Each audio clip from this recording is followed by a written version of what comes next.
Hey guys, welcome back to my channel, and I'm back again with another really interesting video which is part of our Rust basic series. Today we are going to start with Rust installation. Without wasting any time further, let's get started. So first thing first guys, Rust can be installed on Windows, Linux or Mac, any operating system you are using. But we are going to discuss Windows first because the steps are a little bit more complicated, I guess. In Windows guys, it is necessary, the first thing which is kind of a prerequisite is that it's necessary that you install Visual Studio 2013 or higher with C++ tools. Okay, so all you have to do guys is go to this website visualstudio.microsoft.com. Here you can take the Visual Studio, you can just download the community edition, which is free, and you can install it on your system. Just make sure that when you are installing it, C++ tools are that checkbox is ticked, so that C++ tools also gets installed as well, because that's necessary for Windows. Okay, it's necessary for the Rust programs to run. Okay, now the next thing is, once you are done with that, our prerequisite requirement is completed. It's time to actually download Rust from the Rust installation website. So this is the Rust installation website guys. This is basically Rust official website, where once you click on the install link, you will land up on this page, and here you can see that two buttons are given here. One is to install the 32-bit package installer, other is to install the 64-bit package installer, right? So depending upon the configuration of your system, you can download either one of the init.exe. And once this init.exe is downloaded guys, all you have to do is double click the rust up init.exe. Once you double click the file guys, you will get a screen like this, and in this screen guys, you can see that it is asking you a question that what type of installation do you want. First, proceed with installation, or customize installation, or you just want to cancel the installation, right?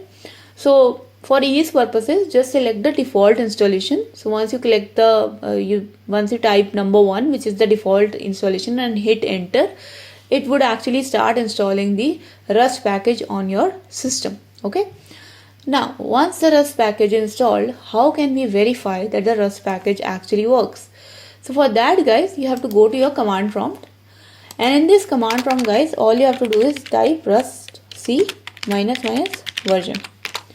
So you can see guys, on my screen I am having Rust C version 1.67.1. Basically this is the Rust compiler version that I have, and it also shows that Rust commands are going to work on my system and Rust is successfully installed. But for some of you guys, this might give you an error. And why this could give you an error? It is because guys, in case of Rust, all the tools of Rust are actually present inside a folder.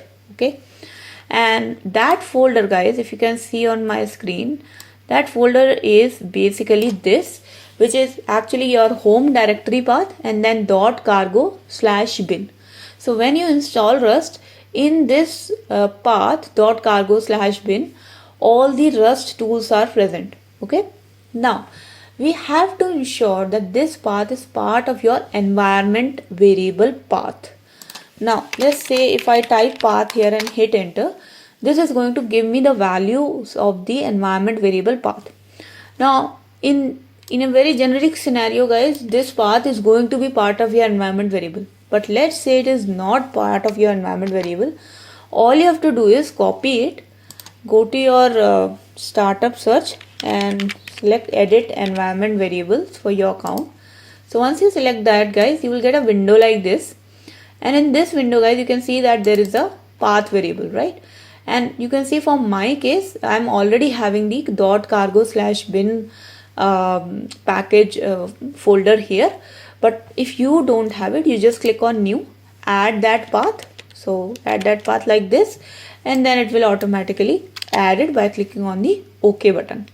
Once it is added guys, you just close this CMD and you reopen the CMD again, and then when you will try the Rust C --, version, you will actually see the version. Okay, so this is about installing Rust. So basically now you have successfully installed Rust. Now once you have the Rust commands with you, you can actually try to update the Rust. So let's say after some time Rust version becomes a little bit higher, or they have some new tools or some new updates, you want to download them, right? So to actually update your Rust package, it's pretty straightforward. You just do rust up and then update. Okay, rust up, update. You can see that my package is actually completely new and I don't have any updates which are not installed. So it is showing me nothing. So it just checks for updates, no updates found. So finally it just does nothing.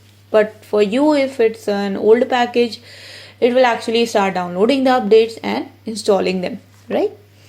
So this is about once your Rust is installed or you want to update it.